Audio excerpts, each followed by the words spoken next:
Assalamualaikum warahmatullahi wabarakatuh. Right or wrong, my country. Ini merupakan suatu slogan atau ungkapan dalam bahasa Inggris yang artinya adalah negara saya, baik ataupun buruk, tetap negara saya. Ya. Dia berasal dari sebuah kutipan yang sebenarnya lebih panjang, yaitu my country, right or wrong. If right, to be kept right, and if wrong, to be set right. Artinya negaraku, negara saya, baik atau buruk, jika dia baik, dia harus tetap dipertahankan baik. Tetapi jika dia buruk, maka dia harus di manage, diatur supaya dia menjadi lebih baik lagi. Negara saya, betapapun juga misalnya dia jelek, dia tetap adalah negara saya. Jadi di sini terlihat adanya suatu semangat nasionalisme yang sangat tinggi, ya, suatu rasa nasionalisme tanpa syarat, ya, di mana diktator menginginkan adanya semua warga negara meskipun kritis tapi juga bertanggung jawab terhadap negara. Kita tahu bahwa di dalam satu negara akan terdapat banyak kelompok-kelompok. Ada kelompok A, ada kelompok B, ada kelompok C, di mana masing-masing kelompok itu akan saling bersaing uh, dalam arena politik untuk bisa tampil sebagai penguasa negara, menjadi pemegang tampuk pemerintahan. Tetapi kita juga tahu bahwa di dalam satu pemilu tentunya akan ada yang keluar sebagai pemenang dan ada juga yang nantinya akan menjadi pihak yang kalah. Ya. Di dalam suatu negara demokrasi, semestinya pihak yang kalah tentunya akan tetap merasa bahwa pada kesempatan ini mungkin dia tidak beruntung menjadi pihak yang kalah, tapi dia punya kewajiban untuk tetap membangun negara bersama-sama pihak yang menang, meskipun sebagai oposisi, tapi tentu oposisi yang dimaksud adalah oposisi yang konstruktif, oposisi yang tetap membangun bersama-sama, memberikan kritik, memberikan saran, memberikan solusi terhadap berbagai permasalahan yang dihadapi oleh pemerintahan yang mendapat kepercayaan dari rakyat. Ya. Jadi kita melihat di sini bahwa right or wrong, my country memiliki semangat self of belonging, semangat memiliki bahwa betapapun negara mungkin dalam keadaan yang kurang baik, maka dia akan tetap saya anggap sebagai negara saya tercinta. Nah, ini ibarat suatu sistem. Kita melihat bahwa suatu sistem itu ketika ada organ-organ yang mungkin tidak berjalan dengan semestinya, maka hal tersebut akan mempengaruhi secara keseluruhan dari cara kerja sistem tersebut. Oleh karena itulah, ketika kita merasa bahwa di dalam sistem tersebut ada sesuatu yang kurang baik, tidak sesuai dengan harapan kita, itu tidak menjadi alasan bahwa bagi kita untuk katakanlah menghina negara kita sendiri, kemudian kita mencaci maki negara kita, kemudian kita berusaha untuk lari dari negara kita, ya berarti kita keluar atau tidak mau bertanggung jawab terhadap negara kita sendiri. Ya.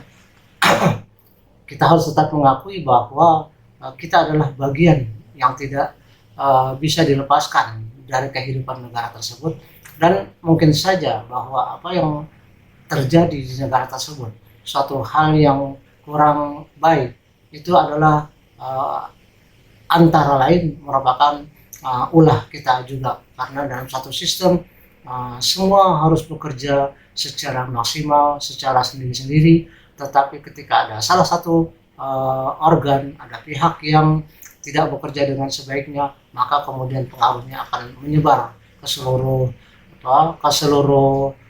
organisasi negara tersebut. Seperti halnya misalnya badan kita, ketika badan kita ini yang terdiri dari berbagai macam organ, ada paru-paru, ada jantung, ada ginjal, kemudian ada usus, ada limpa, ada hati dan sebagainya. Semuanya itu bekerja bersama-sama, masing-masing bekerja secara sendiri-sendiri. Tapi ketika salah satu saja organ tersebut mengalami kerusakan, maka hal tersebut akan dirasakan oleh keseluruhan organ dan kemudian akan mengakibatkan kerusakan secara total. Akan terjadi komplikasi penyakit yang sebenarnya hanya disebabkan oleh salah satu organ yang tidak bekerja dengan baik. Oleh karena itulah kita merasa bahwa ketika ada satu organ yang tidak bekerja dengan baik, kita menyadari bahwa mungkin itu adalah akibat dari perbuatan kita sendiri juga, sehingga menyebabkan adanya ketidaklancaran ataupun ketidakberesan di dalam keseluruhan sistem yang berlaku. Tetapi kita tahu juga bahwa sekarang ini ternyata kita banyak mendengarkan ungkapan tentang negara kita yang nadanya lebih bersifat sinis, lebih bersifat mengejek, ya, lebih bersifat merendahkan. Seperti misalnya sebutan negara Indonesia adalah Konoha atau negara kita adalah negara Wakanda. Ya. Maka dalam kesempatan ini coba kita lihat sebenarnya kenapa sih kita bisa mengatakan atau kita melihat banyak istilah-istilah seperti Konoha atau Wakanda bisa muncul. Ya. Konoha atau Konoha Gakure adalah salah satu desa ninja di Jepang, tetapi dia adalah ada di dalam dunia fiksi. Dunia fiksinya Naruto, sebuah manga dan anime karya Masashi Kishimoto. Lalu kenapa Indonesia bisa dipersepsikan seperti negara Konoha? Ya, mungkin karena di sini seperti disebutkan tadi, dia merupakan suatu negara yang hebat, negara yang terdiri dari suatu lokasi yang strategis, yang sulit tembus oleh musuh, dan yang paling penting untuk dicatat adalah memiliki banyak klan-klan kuat. Kita tahu bahwa ini juga terkait dengan istilah yang ada di Indonesia dengan banyaknya sekali katakanlah kaum kaya yang menguasai banyak sektor kehidupan ekonomi, yang juga akan katakanlah dia memiliki keterpengaruhan, ya, memiliki pengaruh juga terhadap dunia politik, sehingga seolah-olah bagaimana jalannya politik, bagaimana pengaturan negara ini, bagaimana kebijakan-kebijakan di negara ini, baik di dalam ekonomi maupun di bidang-bidang lain, itu dipengaruhi oleh keinginan dari para klan kuat atau yang mungkin sering kita sebut sebagai oligarki. Karena negara ini Indonesia dianggap, sering kita dengar, dipengaruhi, diatur, dikuasai oleh para oligarki, di mana kemudian para oligarki itu juga menguasai partai-partai, ya, partai-partai besar yang kemudian bisa keluar sebagai pemenang dalam pemilihan umum. Maka para konglomerat ataupun para oligarki itu mampu juga ikut mengatur jalannya pemerintahan, mengatur kebijakan-kebijakan yang dikeluarkan, sehingga kemudian ini kondisi yang dianggap mirip dengan negara Konoha yang tadi saya sebutkan. Kemudian yang lain lagi, istilah yang juga sering kita dengar, negara Indonesia itu disebut sebagai Wakanda, ya, sebuah juga istilah sinis yang seolah-olah berkonotasi merendahkan. Kita pernah dengar bahwa seorang anggota DPR, ya, Irma Chaniago dari Partai Nasdem, kalau saya tidak salah, dia memprotes bahwa hendaknya kita jangan menggunakan istilah Konoha atau Wakanda dengan menyamakannya dengan Indonesia, oleh karena itu bernada merendahkan dan seolah-olah kita tidak menghargai perjuangan dari para pendiri bangsa, di mana mereka sudah mengorbankan tidak hanya harta benda bahkan nyawa sekalipun itu dikorbankan dalam rangka mendirikan negara Republik Indonesia. Kemudian karena kita berbeda kepentingan politik dan kemudian kita berada di pihak yang kalah, kemudian kita berada di luar kekuasaan, maka kita mengejek Indonesia sebagai negara Konoha atau Wakanda. Ya. Wakanda adalah sebuah negara fiksi juga ya, dalam Marvel Comic yang pertama kali muncul di komik Fantastic Four, ya, ciptaan Stan Lee dan Jack Kirby. Wakanda adalah rumah bagi Black Panther ya, yang dikenal sebagai negara Afrika dalam cerita tersebut yang sangat maju secara teknologi ya. Dan kaya akan suatu logam langka yang disebut sebagai vibranium yang menjadi sumber kekuatan utama dari negara Wakanda ini. Sama halnya dengan negara Konoha tadi, Wakanda juga memiliki ciri-ciri khas. Yang pertama, dia merupakan negara paling maju dalam bidang teknologi. Ya. Wakanda memiliki teknologi canggih yang jauh melampaui negara-negara lain yang ada di dunia Marvel, di dunia dari komik tersebut ya. Kemudian negara Wakanda itu memanfaatkan vibranium logam langka tersebut untuk menciptakan senjata, kendaraan, pakaian dan bahkan infrastruktur ya. Jadi berdasarkan kemajuan teknologi itu menggunakan vibranium, negara Wakanda memajukan bangsanya. Wakanda itu dikuasai oleh satu pemerintah yang disebut raja dengan gelar Black Panther, di mana sifat dari Black Panther ini adalah monarki, katakanlah monarki yang absolut ya, monarki yang memiliki segala kekuatan berada di tangannya untuk mengatur negara. Monarki artinya kerajaan ya. Jadi Black Panther adalah raja. Ya. Ini barangkali ada kaitannya dengan kenapa Wakanda kemudian diasosiasikan, dimirip-miripkan dengan Indonesia. Karena kita tahu bahwa Indonesia juga merupakan suatu negara yang kaya akan berbagai macam tambang, baik logam, uranium, kemudian emas, kemudian nikel dan sebagainya, sehingga sebenarnya itu merupakan negara yang sangat kuat. Kemudian pada masa pemerintahan Pak Jokowi, kita juga mendengar ada sebutan Raja Jawa. Jadi dari pihak-pihak tertentu yang tidak menyukai pemerintahan Pak Jokowi ini dengan sinis mengatakan Jokowi adalah Raja Jawa. Jadi dalam hal ini raja dari Wakanda itu diasosiasikan atau seolah-olah digambarkan mirip dengan Jokowi yang oleh lawan-lawan politiknya sering digambarkan sebagai seorang yang memiliki kekuatan dan suka katakanlah mengubah peraturan demi kepentingan diri dan keluarganya dalam pandangan orang-orang yang tidak menyenangi Pak Jokowi. Ya. Nah, di sini ada satu hal yang menarik, yaitu di mana Mbaku, ya, pemimpin suku Jabari, dia merupakan rival atau lawan dari Black Panther atau T'Challa yang kemudian akhirnya menjadi sekutu. Ini mungkin digambarkan sebagai Pak Prabowo yang dalam pemerintahan Pak Jokowi yang semula bersaing dalam pemilu 2019, lalu kemudian masuk ke dalam kabinet pemerintahan Pak Jokowi menjadi Menteri Pertahanan.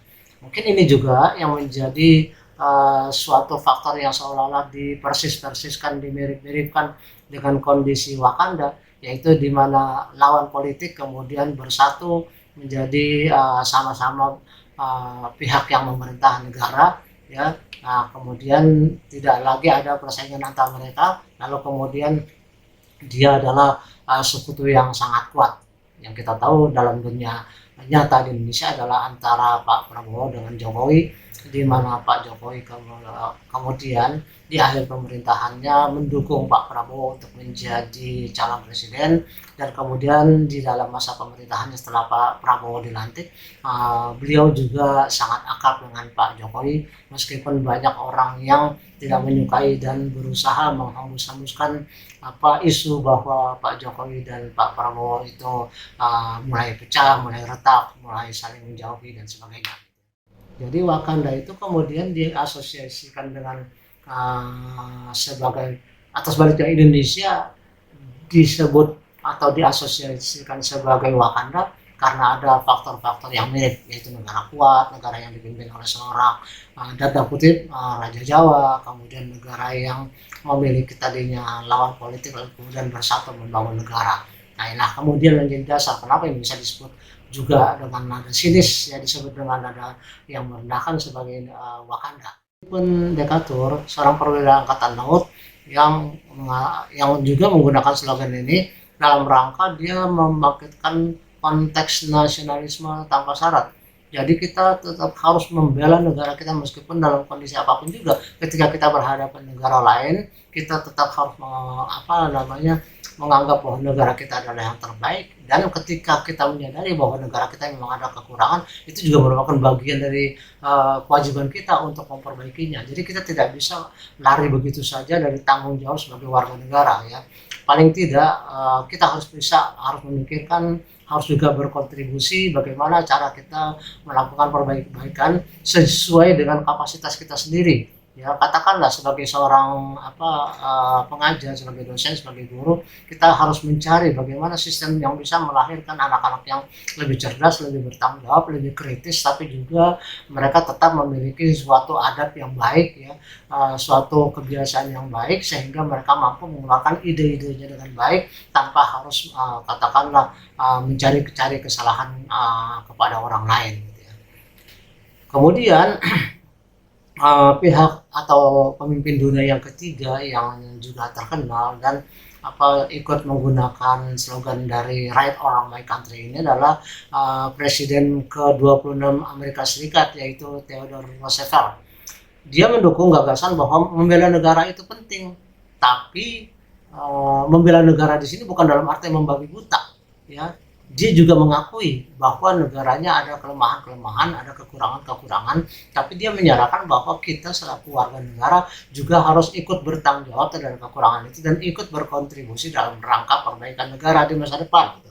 Paling tidak kita memikirkan solusinya, kemudian kita juga ikut memikirkan cara-cara pemecahan dari kesulitan-kesulitan yang terjadi. Kemudian pada masa berikutnya, dalam pemilu berikutnya, kan Indonesia bukanlah suatu negara yang diktator absolut dalam arti tidak ada pergantian pemerintahan. Setiap 5 tahun sekali kan kita melakukan pemilu. Jadi berarti kita bisa melakukan perubahan-perubahan tersebut dengan katakan mungkin kita membentuk kelompok atau partai yang sesuai dengan gagasan kita, yang mungkin kita anggap lebih baik dan kita memperjuangkannya ke hadapan rakyat sehingga kemudian kita mendapatkan kepercayaan, barulah kemudian kita menjalankan perubahan-perubahan, perbaikan-perbaikan tersebut, ya. Jadi bahwa membela negara itu juga termasuk di dalamnya adalah memikirkan bagaimana cara kita memperbaiki negara, bukan malah menyindir-nyindir, menjelek-jelekan negara, bahkan kemudian kita katakanlah di hadapan orang-orang asing, ya, kemudian kita menjelekkan negara kita sendiri, ya. Jadi dalam hal ini right or wrong my country artinya adalah bahwa mau buruk mau baik, ya, mau jelek mau tidak, tetap adalah itu negara saya tetap punya kewajiban untuk ikut membantu membangun negara tersebut, bukan kemudian saya melarikan diri dan kemudian saya menyalahkan orang lain sebagai penyebab kesalahan dan kemudian saya mengingkari tanggung jawab sebagai warga negara sehingga seolah-olah saya tidak punya kewajiban untuk melakukan perbaikan sekecil apapun itu. Oke, jadi saya kira demikian bahwa sebagai negara yang sedang membangun yang pastinya akan banyak sekali permasalahan di dalamnya, dan kita sudah membuktikan bahwa kita melakukan pemilu setiap 5 tahun sekali dalam rangka mencari siapa pemimpin yang mampu membawa Indonesia makin ke depan, makin maju, dan kita juga sadar bahwa tidak semua pemimpin itu sama gagasannya dengan kita, tapi yang menjadi dasar kita yakin dan kita percaya bahwa baik atau buruk tetap itu adalah negara kita. Jadi kita tidak mungkin melarikan diri dari tanggung jawab kita sebagai warga negara. Right or wrong my country, mau buruk, mau jelek, mau seperti apapun juga, mau baik dan sebagainya, kita tetap harus membanggakannya, kita tetap harus mencintainya. Ketika dia baik kita bangga terhadapnya, ketika dia buruk kita juga punya tanggung jawab untuk melakukan perbaikan-perbaikan terhadapnya. Sekali demikian, mudah-mudahan ada manfaat apa yang saya sampaikan. Wabillahi taufiq wal hidayah. Assalamualaikum warahmatullahi wabarakatuh.